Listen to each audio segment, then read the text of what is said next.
Et puis cette réunion conjointe du mécanisme national de rapportage et de suivi du groupe thématique droits de l'homme du système des Nations Unies, la mise en œuvre des recommandations formulées à la Guinée lors du dernier examen périodique universel était au cœur de ce conclave. Ablaye Ninguelan Diallo.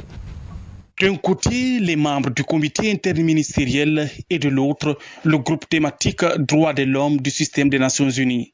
Ils échangent sur la modalité de mise en œuvre des recommandations du Conseil des droits humains. L'objectif global est d'améliorer les performances de la Guinée en matière de droits de l'homme avant le prochain examen périodique universel. Dans cette perspective de la mise en œuvre des recommandations émanant des organes de traité, mon département a bénéficié de l'appui technique et financier du HCDH pour la mise en place d'un mécanisme national de rapportage et de suivi des recommandations en Guinée. Ce mécanisme national de rapportage est un outil qui permet de rédiger un plan de mise en œuvre des observations et recommandations formulées à la Guinée par les organes de traités internationaux.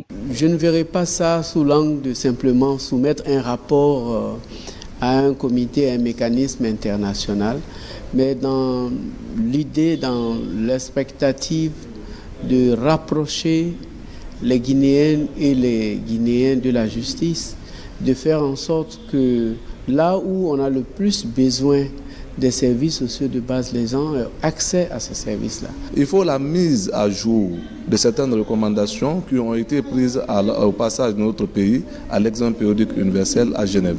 Ces recommandations aujourd'hui deviennent une lourde tâche pour les membres du comité national pour les droits de l'homme, mais avec le soutien du système des Nations Unies, nous savons que nous allons essayer de redynamiser tout cela.